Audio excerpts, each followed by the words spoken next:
आज की इस वीडियो में हम डिस्कस करने वाले हैं राइट्स एंड ड्यूटी का जो टॉपिक हमने पिछली वीडियो में डिस्कस किया था, जिसमें एलिमेंट्स वगैरह हम इस राइट के डिस्कस कर चुके हैं। उसी का एक टॉपिक है ड्यूरल कोरिलेटिव्स, यानी कि राइट है वो ड्यूटीज से किस तरीके से रिलेट करते हैं।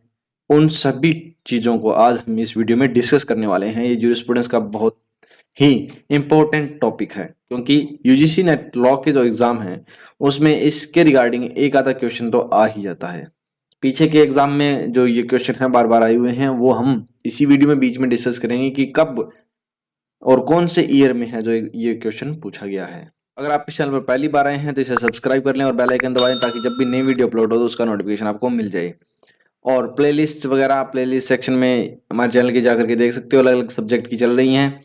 और चलिए अब इसका की पॉइंट्स देख लेते हैं। इस वीडियो में क्या क्या चीज़ें हम डिस्कस करने वाले हैं। इसकी इंट्रोडक्शन होगी, राइट क्या है, एक सेंसेस में अलग अलग वाइडर सेंस वगैरह में किस तरीके से डिफाइन किया गया है, इसको वो देखेंगे। ड्यूरल कोरिलेटिव्स क्या है, रिलेशनशिप क्या है राइट ड्यूटी के बीच में, प्रिविलेज नॉन राइट के बीच में, और पावर एंड लाइबिलिटी के बीच में, और इम्यूनिटी एंड डिसेबिलिटी के बीच में क्या रिलेशंस है। ये सारी चीज़ें हम इसमें डिस्कस करने वाले हैं। तो बिना किसी तरीके वीडियो को शुरू करते हैं। तो सबसे पहले आता है राइट। अगर हम राइट की बात करें तो इसको अलग अलग वे में यूज किया गया है। सबसे पहले हम स्ट्रिक्ट सेंस में बात करेंगे। स्ट्रिक्ट सेंस की बात करें तो यहाँ पे क्या है, राइट का मतलब कि उसकी कोई कोरिलेटिव लीगल ड्यूटीज हैं। और वहीं पर अगर हम वाइडर सेंस की बात करें तो वाइडर सेंस में क्या कहा गया है कि ये जरूरी नहीं है, नॉट नेसेसरी कि उसकी कोरिलेटिव ड्यूटीज हों। और अगर जेनरिक सेंस की बात करें तो वहां पर राइट है, इनको किस तरीके से डिफाइन किया गया है, एज ए कोई एडवांटेज या बेनिफिट के तौर पर, जो कि किसी व्यक्ति के ऊपर कन्फर किए गए हैं रूल ऑफ लॉ के द्वारा।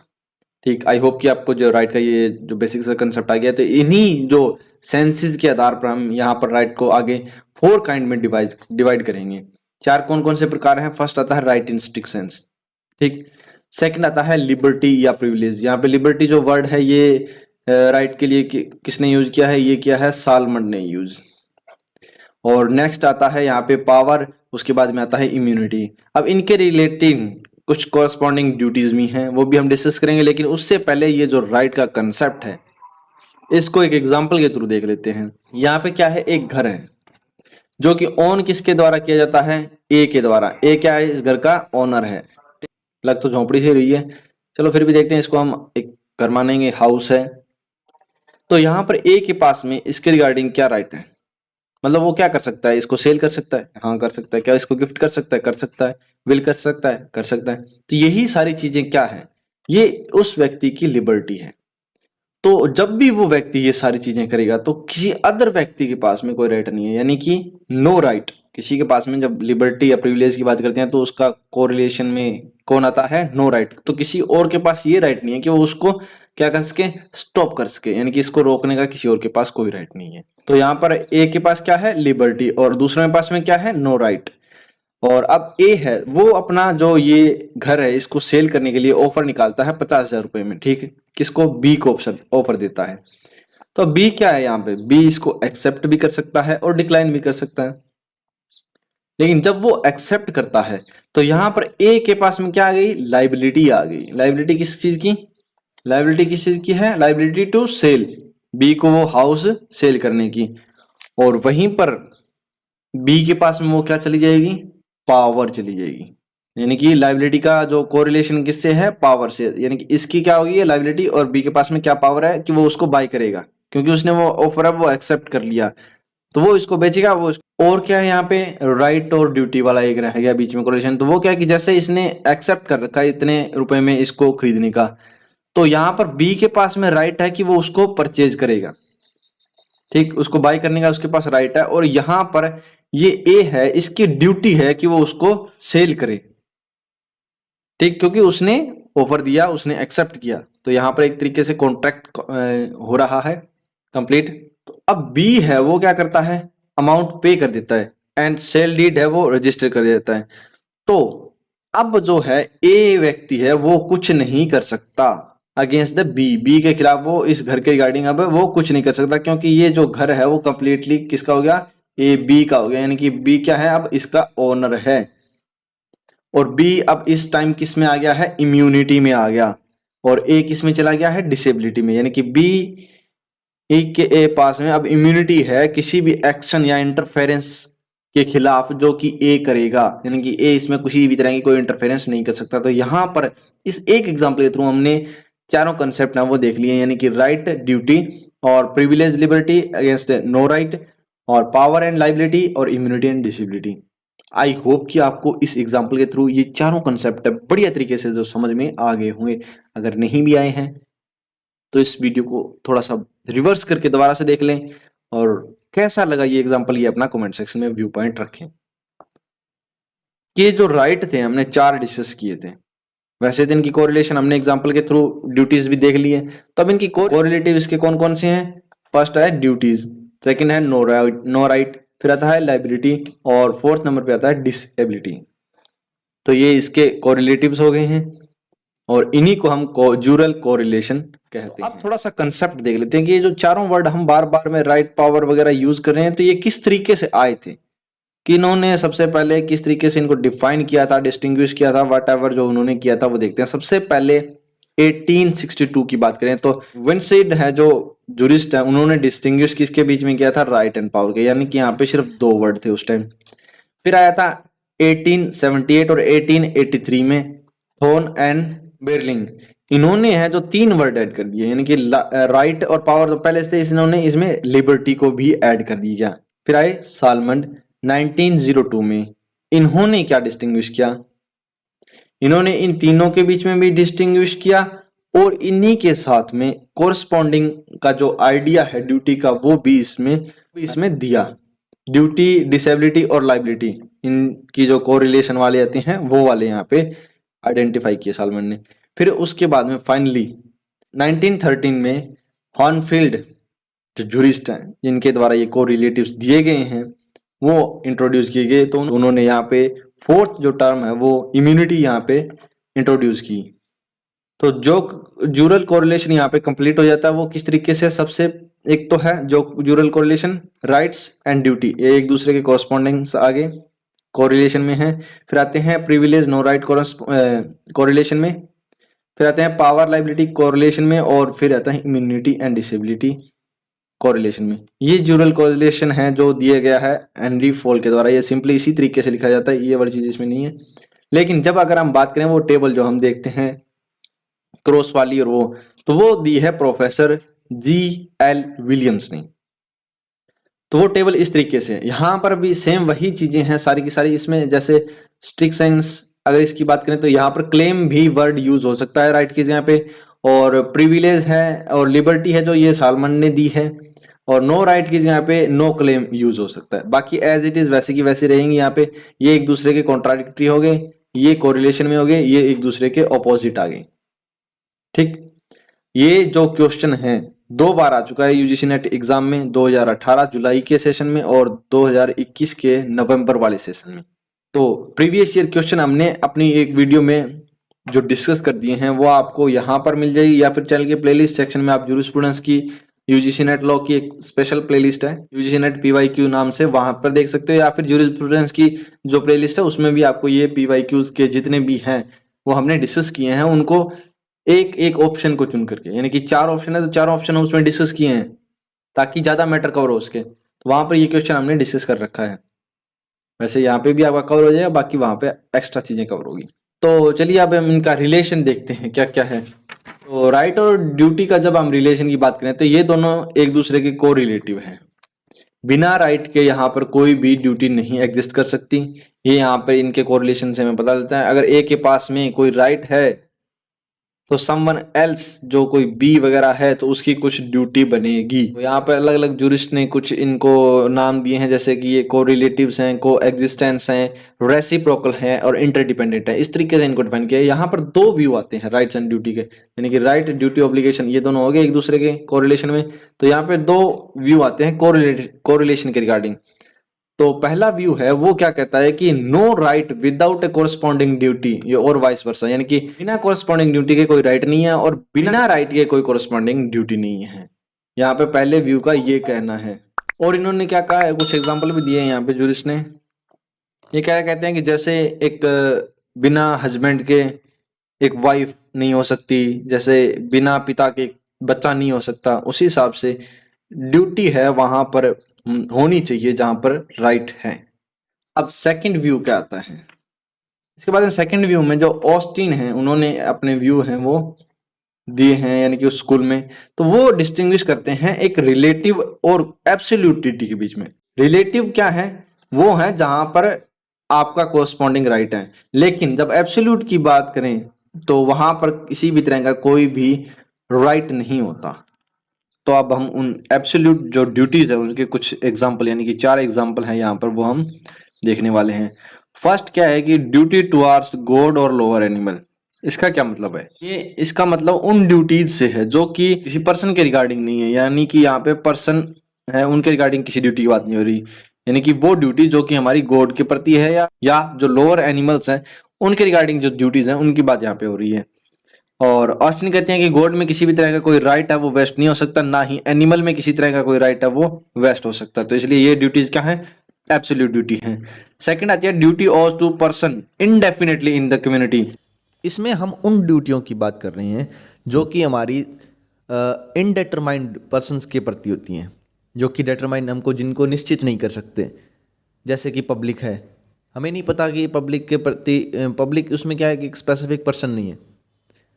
तो ऐसी स्थिति में या कहीं हम जहाँ पर बात हो रही है किसी इनडेटरमाइंड एंटिटी, फॉर एग्जांपल सोसाइटी, तो सोसाइटी के प्रति हमारी ड्यूटी है। तो इन केस में क्या है कि उनके पास राइट नहीं होता, तो उनके रिगार्डिंग जो हमारी ड्यूटीज होती हैं वो यहाँ पर एब्सोल्यूट ड्यूटी है।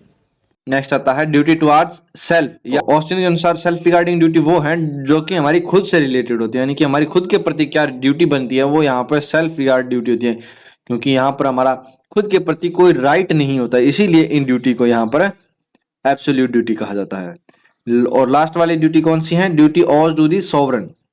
ऑस्टिन के अकॉर्डिंग क्या है कि पर्सन है या कोई सिटीजन है उसकी सोवरेन के प्रति ओनली क्या होती है, ड्यूटीज होती हैं, कोई भी राइट है वो सोवरेन के प्रति नहीं होता उनका, क्योंकि सोवरेन खुद राइट क्रिएटर है और वो अपनी इच्छा के अनुसार है, कभी भी राइट को वो क्या कर सकता है, चेंज कर सकता है। तो इसलिए जो सोवरेन है वो उन राइट का होल्डर नहीं हो सकता, तो इसलिए यहाँ पे जो ड्यूटीज हैं वो क्या होंगी, एब्सोल्यूट ड्यूटी होंगी। आई होप कि आपको ये चारों ड्यूटीज हैं वो समझ में आ गई होगी। और ये जो ड्यूटीज के रिगार्डिंग का जो क्वेश्चन है यूजीसी नेट लॉ में 2020 और 2018 के दिसंबर और सितंबर के ये जो 2 एग्जाम थे इनमें ये क्वेश्चन 2 बार आ चुका है। और आपको जो कंप्लीट पीवाईक्यूज देखने हैं वो आप चैनल की प्लेलिस्ट सेक्शन में जाकर के देख सकते हो, वहां पे आपको मिल जाएगा। अब हम देखेंगे प्रिविलेज और नो राइट का क्या रिलेशन है, यानी कि प्रिविलेज और नो राइट का एक दूसरे से क्या कोरिलेटिव्स हैं। फील्ड के अकॉर्डिंग जो प्रिविलेज है उसका मतलब क्या है कि फ्रीडम जो कि एक व्यक्ति के पास में है किसी के लिए टू डू और नॉट टू डू समथिंग, यानी कि कुछ करने के लिए और कुछ नए करने की उसके पास में फ्रीडम है। दूसरे शब्दों में इसकी बात करें तो उसका मतलब क्या है कि कुछ करना खुद के लिए बिना जो लॉ के द्वारा प्रिवेंट किए, यानी कि लॉ उसमें उसको अपने लिए कुछ करने से रोक नहीं सकता, ठीक, और ना ही उसमें लीगल इंटरफेरेंस नहीं है, यानी कि free from the legal interference. तो वो चीजें यहाँ पे क्या है, प्रिविलेज है। तो हम यहाँ पे क्या कह सकते हैं कि जो जहां पर प्रिविलेज है वहां पर उसकी कोरस्पॉन्डिंग कोई भी ड्यूटी नहीं होगी। चलिए हम इसको एक एग्जांपल के थ्रू देखते हैं। एग्जांपल क्या है कि वाई है, उसके पास में क्या है, राइट है, ठीक, और राइट है तो इसका कोरिलेटिव एक्स होगा, तो उसके पास में क्या होगी, जाहिर सी बात है ड्यूटी होगी। तो यहां पर इसके पास में राइट है, इसके पास में ड्यूटी है वाई के पास, तो इसके पास में ड्यूटी है एक्स के पास में, तो इसका मतलब क्या है कि यहाँ पे एब्सेंस ऑफ प्रिविलेज है, यानी कि अपोजिट क्या है इसका, प्रिविलेज है, ठीक है। यहाँ पे ये प्रिविलेज इसका हो गया एब्सेंस। वहीं पर अगर यहाँ पर अगर इसके पास में राइट है तो ये भी नहीं होगा, इसका प्रिविलेज भी नहीं है इसके पास, तो ये क्या होगी, कॉन्ट्राडिक्शन होगी। कॉन्ट्राडिक्शन में आ गए यहाँ पे ड्यूरल को कॉन्ट्राडिक्शन हो गए। और अगर यहाँ पर एक्स के पास में क्या आ गया, अब प्रिविलेज आ गया, तो प्रिविलेज आ गया तो इसका मतलब क्या है कि इसके पास में राइट नहीं है, क्योंकि ये कॉन्ट्राडिक्टरी है, तो इसके पास में राइट नहीं है, वाई के पास राइट नहीं है, तो इसका मतलब क्या होगा, नो राइट। जिसके पास में राइट नहीं है तो उसका मतलब क्या हो गया, सिंपल सी बात है, नो राइट। तो ये इसका कोरिलेटिव क्या आ गया, नो राइट आ गया। तो इस एग्जांपल में हमारे पास क्या होगा, एक्स के पास में प्रिविलेज और वाई के पास में नो राइट आ गया। चलिए नेक्स्ट देखते हैं अब पावर एंड लाइबिलिटी का रिलेशन किस तरीके से है। जो सालमंड है उन्होंने डिफाइन किया है पावर को एज ए एबिलिटी, एबिलिटी जो कि कन्फर्ड है upon a person by the law, एक लॉ के द्वारा उस व्यक्ति पे कुछ पावर है वो कन्फर की गई है। पावर किस तरह की है? पावर है टू अल्टर करने की बाय खुद की जो विल है उसके द्वारा, या फिर किसी के द्वारा डायरेक्टेड किया गया है उसको। और क्या चीज? वो राइट, ड्यूटी या वो लीगल रिलेशनशिप है उनको अल्टर करने की, या तो वो किसके लिए करेगा? खुद के लिए, हिमसेल्फ, या फिर किसी अदर पर्सन के लिए वो चीजें हैं वो करेगा। तो वो उसके पास में क्या हो गई? पावर हो गई, यानी कि उसके पास में एक एबिलिटी है कुछ चीजों को बदलने की, डायरेक्ट करने की, ठीक है, उसकी लीगल पोजीशन को चेंज करने की। तो वो यहाँ पर क्या हो गई? पावर हो गई। जैसे ही अगर किसी व्यक्ति के पास में प्रॉपर्टी है तो वो अपनी पावर के अकॉर्डिंग उसकी विल कर सकता है, उसको एलिनिएट कर सकता है उस प्रॉपर्टी को, उसकी क्या है? पावर है। कोई व्यक्ति कॉन्ट्रैक्ट को रद्द कर सकता है फ्रॉड करने पर, कुछ इस तरह की चीजें हैं, वो वहां पर उसके पास में क्या आ गई? पावर है। तो पावर की कोरिलेटिव क्या है? वो है लाइबिलिटीज। तो इसको एक एग्जांपल के थ्रू समझते हैं कि टेनेंसी है, मतलब किसी भी टेनेंट की, वो किसके द्वारा डिटरमाइन की जाती है? वो डिटरमाइन की जाती है लैंडलॉर्ड के द्वारा। तो यहां पर लैंडलॉर्ड है, उसके पास में पावर है, ठीक है, और टेनेंट है जो किराएदार है वो क्या है? अंडर दी लाइबिलिटी है। उसके बाद आता है इम्यूनिटी एंड डिसेबिलिटी के अंदर बीच में क्या कोरिलेशन है वो देखते हैं अब। इम्यूनिटी क्या डिनोट करती है? फ्रीडम है from the power of the other, यानी कि दूसरे लोगों के पास में जो पावर है उससे एक तरह की फ्रीडम, किस तरह से वो अलग है। जबकि डिसेबिलिटी क्या डिनोट करती है? ये डिनोट करती है एब्सेंस ऑफ द पावर। जैसे कि आपको पता ही है वो ड्यूरल कोरिलेशन वाली टेबल, जिसमें पावर, इम्यूनिटी और डिसेबिलिटी, और यहाँ पे था लाइबिलिटी। तो यानी कि आपके पास में डिसेबिलिटी है तो इसका मतलब क्या है? एब्सेंस ऑफ द पावर, यानी कि ये दोनों एक दूसरे क्या है? अपोजिट है। इन दोनों का कोरिलेशन आ जाता है, ये एक दूसरे के कॉन्ट्राडिक्टरी हो गए, ठीक। तो चलिए इनको अब एक एग्जाम्पल के थ्रू देखते हैं। एक एक्स पर्सन जिसके पास में पावर है, जाहिर सी बात है वाई होगा उसके पास में, उसकी क्या होगी? लाइबिलिटी होगी, ठीक। अब क्या है कि इन दोनों का तो हो गया ये कोरिलेशन। अब वाई के पास में क्या है? लाइबिलिटी है। तो लाइबिलिटी है तो इसका मतलब क्या है कि इसके पास में कोई भी इम्यूनिटी नहीं है, यानी कि इम्यूनिटी का यहाँ पर क्या है? एब्सेंट है, यानी कि इसके अपोजिट है, ठीक। उसी तरह से इसके विपरीत अगर प्रेजेंस है हमारे पास किसकी? इम्यूनिटी की, ठीक। अगर हमारे पास क्या है? इम्यूनिटी है वाई के पास में, यानी कि उसके पास अब लाइबिलिटी नहीं है, उसके पास अब क्या है? इम्यूनिटी है। तो यहाँ पर एब्सेंस किसकी हो जाएगी? लाइबिलिटी की हो जाएगी। और लाइबिलिटी की जब एब्सेंस है तो इसका मतलब है कि इसका जो कोरिलेटिव पावर है वो भी नहीं है, पावर की भी यहाँ पे क्या हो गई? एब्सेंस हो गई। तो इसीलिए जो वाई के अंदर जो इम्यूनिटी है वो इंप्लाई क्या करती है? एब्सेंस ऑफ द पावर, जो कि एक दूसरे के क्या है? कॉन्ट्राडिक्टरी है, ड्यूरल कॉन्ट्राडिक्टरी है। तो एब्सेंस किसकी है? पावर की है, तो पावर की एब्सेंस होगी, तो उसका मतलब क्या है कि नो पावर। नो पावर का मतलब नो राइट। तो यहाँ पर हॉपफील्ड ने नो पावर लिखने की बजाय इसको एक टर्म दी है, वो क्या दी है? डिसेबिलिटी दी है। तो यहाँ पे इसको डिसेबिलिटी कहा है, तो इसलिए ये दोनों क्या है? एक दूसरे के ड्यूरल अपोजिट हो गए। और जो इम्यूनिटी के नीचे डिसेबिलिटी आई है एक्स के पास में, वो क्या होगी? ड्यूरल कोरिलेटिव होंगी। आई होप कि आपको इनके बीच का जो कोरिलेशन है वो समझ में आ गया होगा। तो इस वीडियो में हमने जाना कि ड्यूरल कोरिलेटिव किस तरह से हॉपफील्ड के द्वारा प्रेजेंट किए गए हैं। आई होप कि आपको ये वीडियो अंडरस्टूडेबल लगी होगी, कुछ वैल्यूएबल लगी होगी। तो अगर ऐसा है तो इस वीडियो को आप लाइक करें और अपने दोस्तों के साथ में शेयर करें, ताकि उनका भी इसके रिगार्डिंग कोई डाउट है तो वो क्लियर हो, क्योंकि यूजीसी नेट में ये जो क्वेश्चन है इसके रिगार्डिंग बार बार पूछे जा रहे हैं। और इस चैनल को सब्सक्राइब कर ले और बेल आइकन दबा दे, ताकि जब भी नई वीडियो अपलोड हो इसी तरह की कोई, तो उसका नोटिफिकेशन आपको तुरंत मिल जाए। चैनल की प्लेलिस्ट सेक्शन में जाकर के प्लेलिस्ट चेक कर सकते हो आप। इसी तरह की और बहुत सारी वीडियो हैं जो अलग अलग सब्जेक्ट के रिगार्डिंग अपलोड की जा रही हैं। यूजीसी नेट लॉ की जो प्रीवियस ईयर क्वेश्चन है उनके रिगार्डिंग वीडियो अपलोड की जा रही है, तो उन सभी को आप जाकर के चैनल की प्लेलिस्ट सेक्शन में देख सकते हो। And thanks for watching, keep learning, keep growing.